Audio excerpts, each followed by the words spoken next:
A paz do Senhor, crianças, professores, pais, estamos aqui mais uma vez para aprender de Jesus nesse dia maravilhoso que o Senhor tem nos dado, né?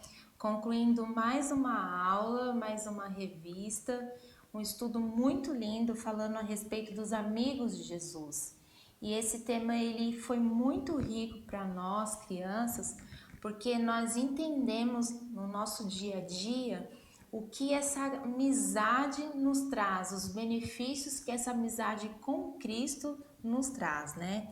E hoje nós vamos falar sobre a lição de número 13, que diz assim: um encontro especial no poço. Hoje em dia, a gente vê poço mais em museu, em alguma coisa artesanal. Mas naquela época não tinha caixa d'água, não tinha encanamento. As pessoas elas tinham as suas águas no poço, né? Isso era muito comum na época de Jesus. O nosso texto básico está em João 4, do 1 ao 42. E o nosso texto áureo diz assim: então Jesus afirmou: eu que estou falando com você sou o Messias. Essa história do poço vai falar de uma das viagens de Jesus. E naquela época Jesus ele não viajava de carro, de ônibus, de avião. Muitas das viagens de Jesus era caminhando, né? Era andando mesmo. E ele estava indo para uma cidade e ele se deparou com um poço e parou ali para descansar e pediu para os discípulos ir mais um pouquinho para frente na cidade para providenciar alimento, as coisas que eles precisavam. Enquanto Jesus estava ali esperando, veio uma mulher samaritana. Hoje em dia, vamos falar como se fosse o futebol. O Brasil, no futebol, ele tem uma rincha muito grande com a Argentina. Então, só para vocês entenderem, naquela época, os judeus, tinha essa rincha, tinha uma briga, um desentendimento muito grande com os samaritanos. E essa mulher foi buscar água naquele poço enquanto Jesus estava ali. E Jesus ele tinha toda a sua característica de um judeu e os samaritanos também. E quando aquela mulher se aproximou, Jesus puxou uma conversa com ela, pedindo para ela dar água para ele, porque Jesus estava com muita sede, porque ele vinha muito tempo andando. E aquela mulher, ela se espantou. Por quê, crianças? Por conta dessa rincha, dessa dificuldade de relacionamento. E ela falou assim: como que você, um judeu, pede água para mim, que sou uma samaritana? Então ela percebeu naquele contato uma certa dificuldade de uma amizade. E Jesus foi conversando, crianças, com aquela mulher, foi explicando para ela em parábolas ou em uma forma diferente, falando que Jesus, ele era o único que poderia quebrar aquela rincha e oferecer para aquela mulher água viva, né? Até ela entender que Jesus estava falando de algo espiritual, porque Jesus, ele quer sim sarar a nossa sede física, mas ele quer sarar a nossa sede do coração, de uma amizade, de um companheiro. Então, o que eu quero dizer para vocês, crianças, é importante para vocês entenderem, né? Vou até mostrar um desenho para vocês, ó. Jesus conversando com a samaritana. Jesus não tinha ódio no semblante dele, não tinha rincha, não tinha nada. Por quê? Jesus ele está interessado na pessoa. Ele quer sarar o seu coração, ele quer limpar toda dificuldade, ele quer ser seu amigo, quer transformar a sua vida para que um dia você venha morar junto com ele no céu.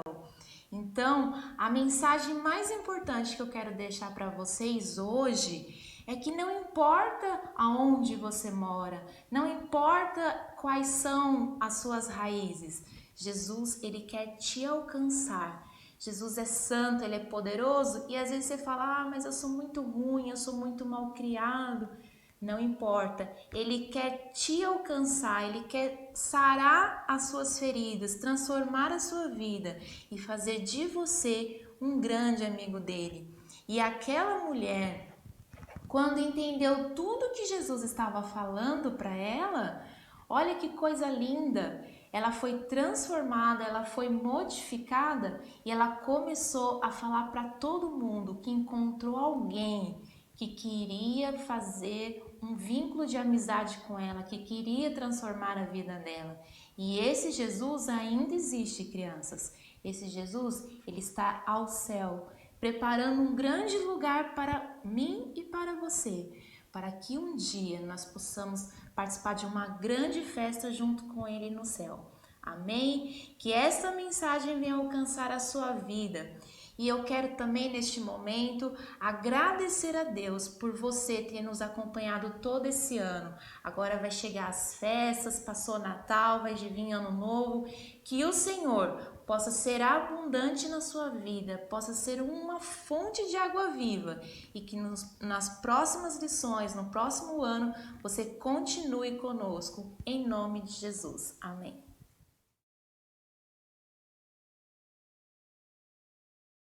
Paz do Senhor, crianças, paz do Senhor, famílias. Mais um domingo estamos aqui e nesse estamos encerrando esse trimestre, estamos encerrando o ano. Aprendemos nesse último trimestre algumas coisas das cartas que Paulo enviou às igrejas e também Pedro, Tiago. Aprendemos bastante nesse trimestre. Começamos lá na carta aos Romanos, que Paulo ensinou o que Jesus fez por nós, falou sobre Abraão. Aprendemos também na carta aos Coríntios, a primeira carta que ele enviou aos Coríntios, sobre a ordem na igreja, os dons do Espírito Santo. Na segunda carta, a gente aprendeu que foi uma carta que ele escreveu para ajudar a igreja, que fala sobre os sofrimentos dele. Aprendemos também na carta aos Gálatas sobre os falsos ensinamentos na igreja. Aprendemos que somos livres da escravidão. Tantas coisas aprendemos nesse trimestre, tantas coisas as crianças aprenderam, tantas coisas podemos levar para a nossa vida, para o nosso crescimento. A palavra de Deus é poderosa para mudar nossas vidas, pequenos. A palavra de Deus é que nos faz caminhar, que nos faz crescer.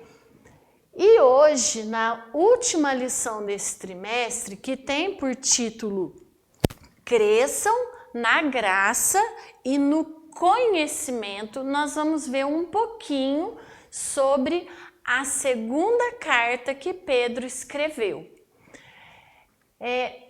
Como a tia disse, todas essas cartas e toda a Bíblia são um manual de vida cristã para nós. São ensinamentos de Deus para que a gente possa ter uma vida boa, perfeita e agradável dentro da vontade de Deus. Todos nós temos sonhos, todos nós temos vontade, todos nós temos desejos, mas crescendo junto com Jesus, aprendendo dele a perfeita vontade dele e vivendo ela, é a única forma de sermos felizes de verdade, de caminharmos bem, de ajudarmos as pessoas, de termos uma vida abençoada, é vivendo dentro da vontade de Deus. Pedro nos fala nessa carta algumas coisas muito importantes. E uma delas é que nós precisamos todos os dias aprender da palavra de Deus. Devemos conhecer profundamente a palavra de Deus.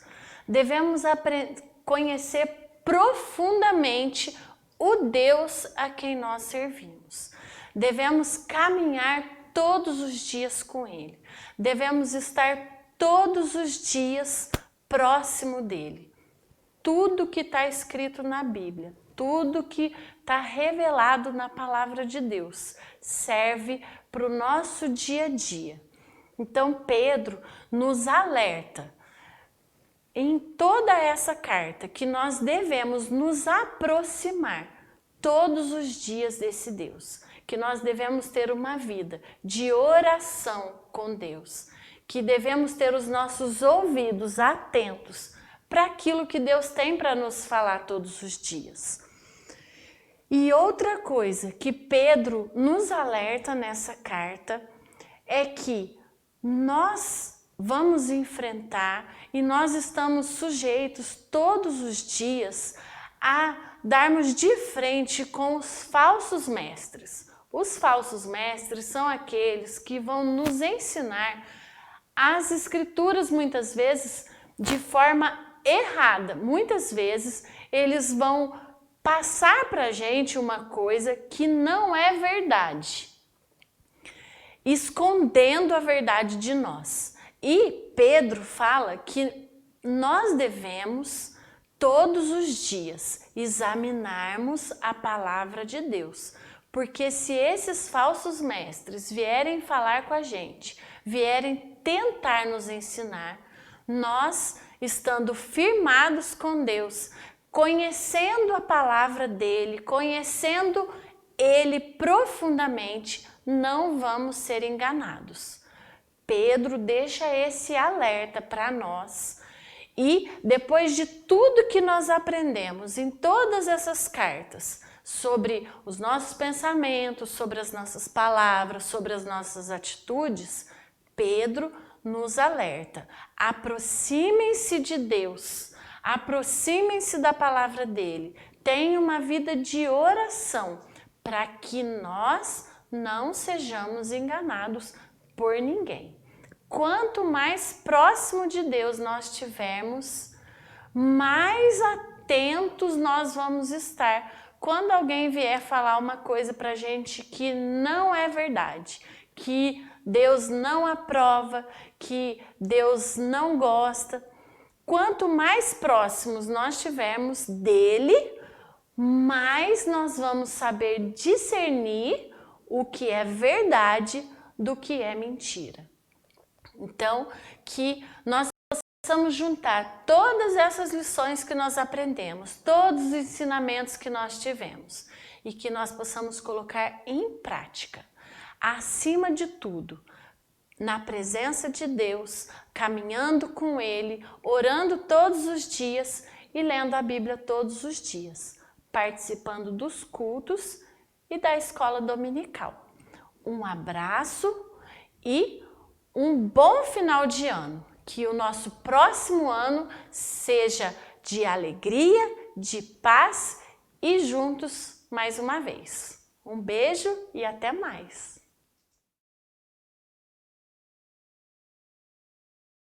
Saúdos, irmão, com a paz do Senhor, né? Chegamos ao término de mais uma lição dessa revista maravilhosa que falou sobre a vida de Jesus. E no decorrer da lição nós aprendemos sobre a primeira vinda de Jesus, o seu ministério na terra, sobre a sua subida e que ele está junto com o Pai, né, advogando e intercedendo por nós. Nessa última lição aqui, nós vamos falar sobre, tem por título Vem Senhor Jesus, nós vamos falar sobre a segunda vinda de Cristo, né, que tem a base bíblica, João 14, do 1 ao 3, versículo-chave: E se eu for e vos preparar lugar, virei outra vez e vos levarei para mim mesmo, para que onde eu estiver, estejais vós também. João 14 e 3. O objetivo da lição é saber que a segunda vinda de Jesus será repentina. Nós podemos ver hoje, não se fala tanto nas pregações sobre essa segunda vinda de Jesus, sobre a vinda de Jesus à Terra, né? Pois estão pegando mais sobre vitória, sobre cura, sobre essas coisas. Não que esteja errado, né? Porque a gente tem que ter uma vida também de vitórias aqui na Terra, né? Porém, estão deixando um pouco de lado essa segunda vinda de Jesus. Mas e que essa segunda vinda de Jesus esteja sempre em nossos corações, né? Aqui a gente vai aprender aqui no tópico 1, a grande volta. Aqui a gente vai aprender sobre o arrebatamento da igreja, né? Esse arrebatamento, ele está separado em duas etapas. Na primeira, Cristo ele vai voltar para buscar a igreja. E na segunda, ele virá com a igreja, né? Hoje todos nós sabemos que nós vivemos no tempo da graça. E quando Jesus vier buscar a igreja, esse tempo da graça vai ser extinto, né? Então, se nós, com o tempo da graça já é difícil, imagine para aqueles que vão ficar aqui, né? Então, que nós possamos estar sempre buscando viver nesse tempo da graça. Nós vamos ver aqui que o arrebatamento da igreja acontecerá quando a trombeta tocar, os mortos que morreram em Cristo ressuscitarão primeiro, e depois nós, juntamente com eles, nos encontraremos com Jesus nas nuvens, né? E lá nós iremos participar da bodas do Cordeiro e do grande tribunal. Esse grande tribunal não é para a condenação daqueles que subiram, mas vai ser para galardoar aqueles segundo as suas obras, segundo aquilo que eles fizeram para a obra de Deus na terra, né? E quando isso acontecer, o que vai acontecer? Vai vir um anticristo, e as pessoas que ficarem aqui, elas vão ter grandes dores, pois Deus vai derramar sua ira sobre a terra, né? Então que eu e você, a gente possa estar sempre buscando subir nessa primeira arrebatamento da igreja, né? Que nós não vamos ficar aqui na terra. No tópico 2 aqui, nós vamos ver sobre os sinais da volta. Muitos se falam que tal dia, tal hora, Jesus vai voltar. Mas Jesus não deixou isso na Bíblia. Porém, ele nos deixou alguns sinais que isso iria acontecer. E quais são esses sinais? Sinais de guerra e rumores de guerra, fome, pestes, terremotos, semelhança com os dias de Noé, perseguição ao evangelho, aparecimento de falsos profetas, multiplicações da iniquidade, esfriamento do amor, expansão do evangelho, né? Então, tudo isso é um sinal da vinda de Cristo, né? E a Bíblia fala que quando tudo isso estiver acontecendo, nós temos que olhar para o céu, pois é a vinda de Jesus que está próxima. No tópico 3, aqui vai falar sobre Vem, Senhor Jesus, né? Como nós estamos vendo aí, os sinais estão muito próximos, né? Nunca se viu tantas coisas que estão acontecendo na Terra como acontece hoje. Antigamente não tinha tanto assim, pois nós vemos o amor de muitas pessoas esfriando, muita coisa errada, contrária com a palavra de Deus, né? Então isso é o sinal de que a vinda de Jesus está próxima. E o que a gente tem para nos ajudar a subir junto com Cristo? Nós temos esse manual aqui, ó, que é a Bíblia. A Bíblia é o manual. Aqui ensina tudo que nós devemos fazer para que nós possamos subir. E que nós possamos estar ansiosos, como a noiva anseia para encontrar com o seu noivo. Que nós possamos estar com esse anseio em nossos corações. Pois, como eu falo, a vinda de Jesus está próxima, os sinais estão aí, né? Que nós possamos estar constantemente buscando ter uma vida santificada, uma vida voltada para o Senhor, para que nós possamos subir junto com Ele, né?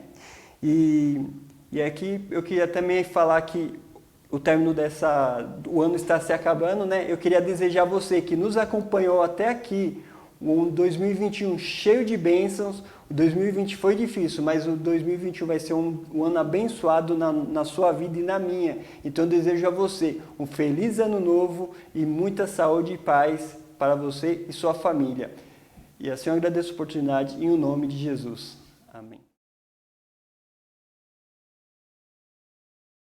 Paz do Senhor Jesus, aqui quem vos fala, pastor Rogério, semeador, um dos pastores da Igreja Assembleia de Deus, Ministério de Madureira, Campo de Poços de Caldas, Minas Gerais, cujo pastor-presidente, pastor Aurélio Rodrigues dos Santos. Você está na Escola Bíblica Dominical e nós estamos falando na Sala dos Jovens Seguidores de Cristo. Falamos hoje sobre ética cristã e os vícios. Vem com nós! Muito bem, nesse trimestre falamos sobre ética cristã e os desafios do comportamento na atualidade. O nosso texto de referência está em Efésios, capítulo 5, do seu versículo 6 ao versículo 18. O cristão precisa tomar cuidado com os vícios, mas muito cuidado mesmo, porque isso traz prejuízo para si e para aqueles que estão ao seu redor. Lamentavelmente, muitos vícios têm destruído famílias inteiras, têm trago prejuízo para a sociedade, né? Quando nós falamos de vício, logo pensamos no vício sexual, no vício ao álcool, ao cigarro, às drogas, a jogos, mas há uma diversidade de vícios. Por isso que Jesus Cristo veio para nos libertar. Jesus Cristo é o caminho, a verdade e a vida. Conhecereis a verdade e a verdade vos libertará.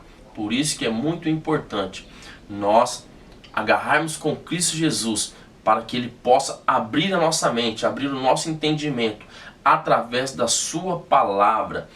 Todo aquele que é conhecedor da palavra do Senhor, ele tem lutas, sim, dificuldades, sim, problemas, muitos.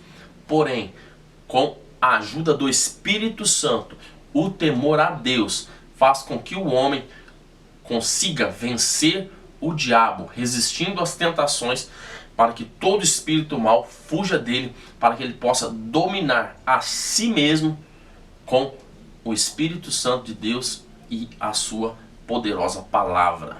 Não basta ser crente achando que isso vai trazer para você uma imunidade, que você vai ser liberto de uma vez por todas, de todos os vícios, de todas as áreas da nossa vida que tem algo que prejudica. Infelizmente não. Infelizmente, quão bom seria se só aceitasse a Cristo e pum, acabasse tudo. Mas não é assim. Nós temos que lutar diariamente contra o pecado. Porque o pecado é que faz com que o homem se torne escravo através das suas práticas. Por quê? Porque nós somos vulneráveis. Um dia nós estamos bem, outro dia nós não estamos bem. A diferença é quando nós conseguimos resistir, buscando ajuda em Deus, para ficar firmes e fortes, longe de tudo aquilo que tenta nos aprisionar. Como já disse, porque Jesus veio para trazer liberdade aos cativos. Sabemos que alguns vícios levam a pessoa à morte, levam as pessoas para trás das grades. Muitos vícios fazem com que o ser humano ele esqueça que é um ser humano e faz coisas horríveis, coisas terríveis contra si mesmo e contra a humanidade. Principalmente homens que são viciados no álcool, nas drogas, na pornografia, em jogos, enfim. Tem uma variedade de vícios que traz males, muitos males. E nós precisamos buscar em Deus para que Ele nos ajude a guardar os nossos olhos, guardar a nossa mente, para que nós possamos resistir todo esse mal, tudo que o mundo oferece para tentar corromper o nosso caráter, a nossa ética, a nossa vida espiritual. Nós precisamos estar firmes em Cristo Jesus e na sua palavra para conseguirmos combater, enfrentar todo tipo de vício, todo tipo de males que venha contra nós, contra aqueles que estão ao nosso redor, e que nós possamos ter sempre uma palavra de ânimo, de entusiasmo, para ajudar também outras pessoas que estão nesse caminho, ou para também prevenir, para que outras pessoas não entrem por esses caminhos, porque é muito difícil você conseguir convencer uma pessoa do vício, porque a maioria das pessoas pensam assim: ah, eu consigo controlar, é só mais uma vez, é só um pouquinho. Mas na verdade não é. Uma pessoa viciada, dificilmente ela consegue sair sozinho. Vamos se chamar de um abismo. Ela precisa de outras pessoas. E eu e você, nós precisamos ser essas pessoas que vai estender a mão, que vai ajudar. Claro, quando a pessoa quer ajuda. Porque dificilmente você consegue ajudar uma pessoa que não quer ser ajudada. Então, essa aqui foi um pouco da nossa aula, um pouco daquilo que a classe Seguidores de Cristo está aprendendo nesse dia de hoje e compartilhamos com você, tá bom? Deus te abençoe, muita paz e semana que vem estaremos aí com um trimestre novo, um ano novo. Deus abençoe sua casa, sua família, seus familiares, que seja um ano diferente, que a paz do Senhor continue reinando no vosso coração e que Deus possa iluminar toda a sua casa, todo o seu lar, toda a sua vida e seja transformada sempre pelo poder de Jesus Cristo. Um forte abraço, muita paz.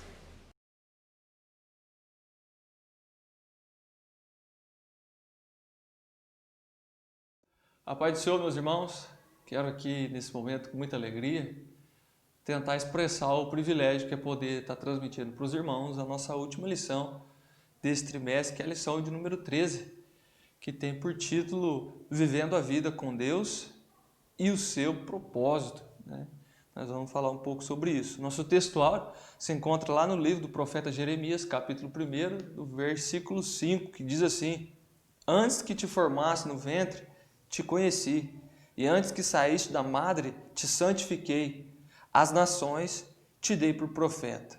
A verdade aplicada: descobrir e buscar viver o propósito divino para o qual foi criado, e é buscar o reino de Deus para a minha vida. Os objetivos da lição: refletir sobre o que tem dirigido a nossa vida, apresentar as vantagens de uma vida com propósito e mostrar os valores eternos de uma vida com propósito. Nosso texto de referência encontra na primeira carta do apóstolo Pedro, capítulo 4, do verso 7 ao 11. E já está próximo o fim de todas as coisas, portanto, sede sóbrios e vigiai em oração. Mas, sobretudo, tende ardente caridade uns para com os outros, porque a caridade ou o amor cobrirá a multidão de pecados. Sendo hospitaleiros uns para com os outros, sem murmurações.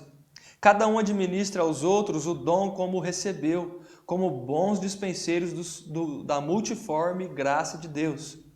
Se alguém falar, fale segundo as palavras de Deus.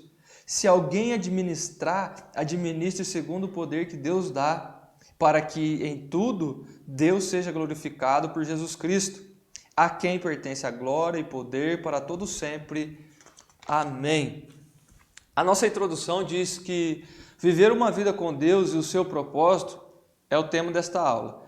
Assim será indagado o que tem dirigido a sua vida e também serão destacadas as bênçãos decorrentes de se conhecer o propósito de Deus para a sua vida. Antes de nós começarmos aqui essa aula, eu quero dizer que em toda a vida, ou em todas as vidas do ser humano, em cada uma pessoa, existe um propósito para estar aqui nessa terra. E eu quero te dizer que você que me ouve, que me assiste, se você ainda não descobriu o sentido ou o propósito da sua vida, eu quero te dizer que essa aula vai te ajudar muito a você conhecer qual é o propósito de Deus para a sua vida. Ou pelo menos buscar saber qual seja esse propósito, para o que Deus te chamou. Porque eu tenho por certo que você não é uma obra do acaso, você não está aqui por sorte, né? Deus tem algo com você e você mesmo precisa descobrir o que é que Deus quer com você. No tópico primeiro é a seguinte questão: o que dirige a sua vida? Encontramos nos dicionários a definição da palavra dirigir, que significa guiar, controlar, direcionar. Frequentemente, nossas direções de vida são pautadas por decisões que tomamos, desde as mais simples às mais complexas. Neste exato momento, você pode estar diante de um problema ou diante de uma escolha que precisa tomar. Existe o fator influência e também as pressões que possam vir que possam vir para levar você a dar passos necessários na direção que for necessária. A indecisão ou a dúvida não nos permite sair do lugar. Devemos viver, meus irmãos, o propósito de Deus. Para que nossa vida tenha sentido, para que nossa vida possa fluir, é necessário viver o propósito de Deus. E a nossa vida, como eu já disse, ela é dirigida muitas vezes pelas nossas decisões. Escolhas más no passado acarretam problemas no futuro. Isso quer dizer que se nós escolhermos mal lá no passado, é um sinal forte de que lá no futuro nós teremos problemas na nossa vida. Existe um pensamento que diz: começou errado, prepare-se para a dor de cabeça. Você vivendo um propósito com Deus, eu quero te dizer que a sua vida se tornará mais simples. Você vivendo o propósito para o qual o Senhor te chamou, a sua vida será mais simples nessa terra. Existe um comentário aqui na revista que diz assim: Deus é especialista em dar às pessoas um novo começo. Eu acabei de dizer que se você começou errado, pode ser que hoje você está vivendo um problema lá do passado, da sua escolha no passado. Mas Deus, Ele é especialista em dar um recomeço, um novo começo para todos aqueles que se achegam até Ele. Talvez você está vivendo um furacão na sua vida, uma tempestade. E se você deseja recomeçar a sua vida, eu quero te dizer que você precisa dar esse primeiro passo, entregar a sua vida a Jesus e deixá-lo conduzi-la. Tem um pensamento que diz, ou melhor, Thomas disse assim: o homem sem propósito é como um barco sem leme, um vira-lata, um nada, um ninguém. Se você não tem propósito, então você não tem nada, ou você não é nada. Quando você é guiado, é dirigido por um propósito, você tem foco, você tem determinação, você tem objetivo, você tem direção, você não está à deriva, você está sob a direção de Deus, sob a direção do Espírito Santo. Para a gente encerrar, lá no tópico 2, fala sobre as vantagens de uma vida com propósito. E a primeira coisa que eu quero dizer é que sem Deus e um propósito, a vida não tem significado. Sem o Criador, a sua vida não vai ter sentido nenhum. Meus irmãos, o escritor de Provérbios, se não me falha a memória, ele diz que Deus colocou no coração do homem a eternidade. Isso quer dizer que nada nessa terra pode preencher esse vazio que nos assola, que está dentro do nosso coração. A única coisa, ou o único ser que preenche esse vazio é o próprio Senhor. Quando o seu coração é cheio de Deus, você entende o propósito para o qual o Senhor te chamou. Eu me lembro de Estevão, o jovem pregador, diácono da igreja primitiva, que ele entendeu qual era o propósito dele. Qual era o propósito dele? Um sermão. E quando Estevão prega aquele sermão, ele prega com intensidade, porque ele entendeu que ele foi chamado para pregar aquele sermão e com intensidade. Quando você entende isso, você vive a vida com intensidade. E como eu disse no tópico 2.2, conhecer o propósito simplifica a vida. E eu quero te dizer que talvez o que falta para você nesse momento, ou melhor, você precisa nesse momento, é conhecer o propósito de Deus para a sua vida, para que tudo se torne mais simples, para que o seu fardo seja mais leve, para que o seu jugo seja suave. Talvez você que me ouve, que me assiste, precisa entender qual é o propósito de Deus para a sua vida. Eu quero que Deus te abençoe nesse momento e oro para que você entenda qual é o teu chamado. Que Deus te abençoe no nome de Jesus.